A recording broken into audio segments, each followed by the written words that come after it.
जय शिवराय मित्रांनो कृषी विभागाच्या माध्यमातून शेतकऱ्यांसाठी राबवल्या जाणाऱ्या योजनांची अर्थात महाडीबीटी फार्मर स्कीमची पुन्हा एकदा सोडत लागलेली आहे आणि याच्या अंतर्गत पात्र झालेल्या शेतकऱ्यांना आपली कागदपत्र अपलोड करण्यासाठीचे SMS पाठवण्यात आलेले आहेत। अनुसूचित जाती जमातीसाठी राबवल्या जाणाऱ्या विहिरीच्या योजना असतील, इतर योजना असतील, ज्याच्यामध्ये सिंचन साधने सुविधा असतील, याचबरोबर सर्वसाधारण शेतकऱ्यांसाठी राबवल्या जाणाऱ्या कृषी यंत्रीकरण असेल, ट्रॅक्टर चलित अवजार असतील, पॉवर ट्रेलर असतील, एकात्मिक फलोत्पादन, फळबाग लागवडी, या सर्व बाबींकरता शेतकऱ्यांना मेसेज पाठवण्यात आलेले आहेत आणि याच्याच अंतर्गत पात्र झालेल्या शेतकऱ्यांच्या माध्यमातून कृषी यंत्रीकरणासाठी नेमके कोणती कागदपत्र अपलोड करावी लागतात, ती कशी अपलोड केली जातात याच्याबद्दल विचारणा केली जात होती आणि हीच माहिती आजच्या व्हिडिओच्या माध्यमातून घेण्याचा प्रयत्न करणार आहोत। मित्रांनो, याच्यासाठी महाडीबीटी फार्मर स्कीमच्या पोर्टलवरती आपल्याला जर मेसेज आलेला नसेल तर अर्जाची सद्यस्थिती तपासामधून आपल्या अर्जानुसार आपली माहिती तपासू शकता, आधारनुसार आपली माहिती तपासू शकता आणि आपल्याला जर विनर दाखवत असेल, कागदपत्र अपलोड करा सांगत असेल तर आपल्याला या ठिकाणी कागदपत्र अपलोड करायचे आहेत। मित्रांनो, याच्यामध्ये शेतकऱ्याला फार्मर ID टाकून OTP मागवायचा आहे। OTP मागवून या ठिकाणी आपलं लॉग इन करायचंय। हे लॉग इन झाल्यानंतर आपण पाहू शकता आपल्याला वैयक्तिक तपशील, घटकासाठी अर्ज करा, जमिनीचा तपशील, पिकाचा तपशील अशा बाबी दाखवल्या जात आहेत।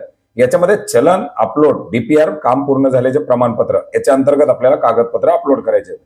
परंतु आपल्या अर्जाचा जे काही सद्यस्थिती आहे ते सुद्धा आपण या ठिकाणी आपल्या घटक इतिहासमध्ये पाहू शकता।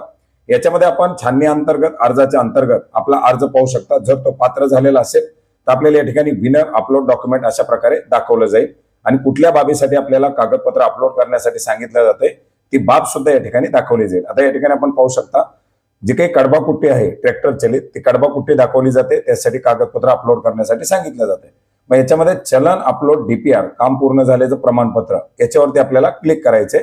त्याच्या अंतर्गत आपल्याला कागदपत्र अपलोड करण्यासाठी ऑप्शन देण्यात आलेली आहे। याच्यावरती क्लिक केल्यानंतर आपण पाहू शकता कागदपत्रे सादर करा, वैयक्तिक कागदपत्र, DPR आणि बिल देय असं दाखवण्यात आलेले आहे। याच्यामध्ये आता सध्या आपण पहिलं पात्र झालेलं तर आपल्याला वैयक्तिक कागदपत्रामध्ये कागदपत्र अपलोड करायचे। वैयक्तिक कागदपत्राला क्लिक केल्याबरोबर आपण ज्या बाबीसाठी पात्र झाले ती बाब दाखवली जाईल, कागदपत्र अपलोड करा असं दाखवलं जाईल। याच्यामध्ये आता आपण पाहू शकता कृषी यंत्रीकरणामध्ये बँक खात्याचं पासबुक, निवड अवजार यंत्राचं दरपत्रक, अर्थात आपण ज्या अवजारासाठी आपली निवड झालेली आहे त्याचं कोटेशन द्यावं लागणार आहे। निवड अवजार यंत्राचा तपासणी अहवाल याचा टेस्ट रिपोर्ट आपल्याला द्यावा लागणार आहे। दरपत्रक आणि टेस्ट रिपोर्ट आपण ज्या ठिकाणी अवजार खरेदी करणार आहोत त्या ठिकाणी घेऊ शकता किंवा जे अवजार आपण खरेदी करणार आहोत त्याचा ऑनलाईन पद्धतीने आपल्याला टेस्ट रिपोर्ट डाउनलोड करता येणार आहे। याच्यानंतर वनपट्टा धारक असतील तर त्याचं प्रमाणपत्र द्यायचे, नसेल तर ते ब्लँक सोडायचे। ट्रॅक्टर चलित अवजारासाठी निवड झालेली असेल तर ट्रॅक्टरचं RC बुक आपल्याला या ठिकाणी कंपल्सरी द्यावं लागणार आहे।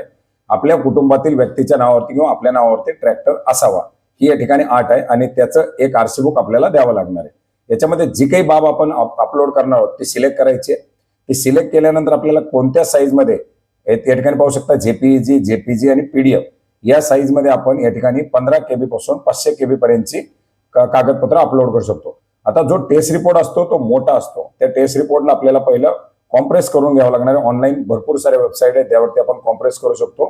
तो टेस्ट रिपोर्ट आपल्याला कॉम्प्रेस करून या ठिकाणी अपलोड करावं लागणार आणि अशा प्रकारचे सर्व कागदपत्र एक एक अपलोड करून आपल्याला या ठिकाणी जतन करायचे आहेत आणि जतन केल्यानंतर आपल्याला कागदपत्र एकत्रितपणे सगळी अपलोड होणार आहेत। तर मित्रांनो, अशा प्रकारे आपण कृषी यंत्रीकरणासाठी कागदपत्र अपलोड करू शकता।